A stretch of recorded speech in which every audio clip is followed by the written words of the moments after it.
ایک شخص نے بہتر گھر خریدنے کے لیے اپنا پہلے والا گھر بیچنا چاہا، اس مقصد کے لیے کہ وہ اپنے ایک ایسے دوست کے پاس گیا جو جائیداد کی خرید و فروخت میں اچھی شہرت رکھتا تھا۔ اس شخص نے اپنے دوست کو مدعا سنانے کے بعد کہا کہ وہ اس کے لیے گھر برائے فروخت کا ایک اشتہار لکھ دے۔ اس کا دوست اس گھر کو بہت ہی اچھی طرح سے جانتا تھا۔ اشتہار کی تحریر میں اس نے گھر کے محل وقوع، رقبے، ڈیزائن، تعمیراتی مواد، باغیچے، سوئمنگ پول سمیت ہر خوبی کا تفصیل کے ساتھ ذکر کیا۔ اعلان مکمل ہونے پر اس نے اپنے دوست کو یہ اشتہار پڑھ کر سنایا تاکہ تحریر پر اس کی رائے لے سکے۔ اشتہار کی تحریر سن کر اس شخص نے کہا، برائے مہربانی اس اشتہار کو ذرا دوبارہ پڑھنا۔ اس کے دوست نے اشتہار دوبارہ پڑھ کر سنا دیا۔ اشتہار کی تحریر کو دوبارہ سن کر یہ شخص تقریباً چیخ ہی پڑا، کیا میں ایسے شاندار گھر میں رہتا ہوں اور میں ساری زندگی ایک ایسے گھر کے خواب دیکھتا رہا جس میں کچھ ایسی ہی خوبیاں ہوں، مگر یہ کبھی خیال ہی نہیں آیا کہ میں تو رہی ایسے گھر میں رہا ہوں جس کی ایسی خوبیاں تم بیان کر رہے ہو۔ مہربانی کر کے اس اشتہار کو ضائع کر دو، میں گھر بیچنا نہیں چاہتا۔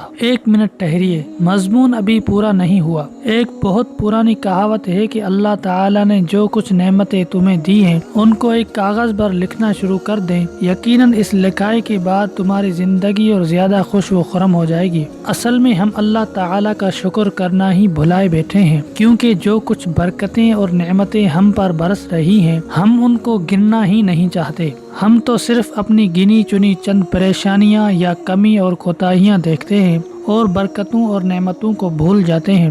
میں اپنے ننگے پیروں کو دیکھ کر کھٹتا رہا، پھر ایک ایسے شخص کو دیکھا جس کے پاؤں ہی نہیں تھے تو شکر کے ساتھ اللہ کے سامنے سجدے میں گر گیا۔ اب آپ سے سوال ہے کہ کتنے ایسے لوگ ہیں جو آپ جیسا گھر، گاڑی، ٹیلی فون، تعلیم، سند، نوکری وغیرہ وغیرہ کی خواہش کرتے ہیں؟ کتنے ایسے لوگ ہیں جو اپنی اپنی گاڑیوں پر سوار جا رہے ہوتے ہیں تو وہ سڑک پر ننگے پاؤں یا پیدل جا رہے ہوتے ہیں؟ کتنے ایسے لوگ ہیں جن کے سر پر چھت نہیں ہوتی جب آپ اپنے گھر میں محفوظ آرام سے سو رہے ہوتے ہیں؟ کتنے ایسے لوگ ہیں جو علم حاصل کرنا چاہتے تھے اور نہ کر سکے، آپ کے پاس تعلیم کی سند موجود ہے؟ کتنے بے روزگار شخص ہیں جو فاقہ کشی کرتے ہیں اور آپ کے پاس ملازمت اور منصب موجود ہے؟ ہزاروں باتیں لکھی اور کہی جا سکتی ہیں۔ کیا خیال ہے ابھی بھی اللہ کی نعمتوں کے اعتراف اور ان کا شکر ادا کرنے کا وقت نہیں آیا کہ ہم کہہ دیں کہ یا اللہ تیرا لاکھ لاکھ شکر ہے؟ ناظرین، اگر آپ کو یہ ویڈیو اچھی لگے تو لائک کر دیں اور ایک اچھا سا کمنٹ بھی کر دیں۔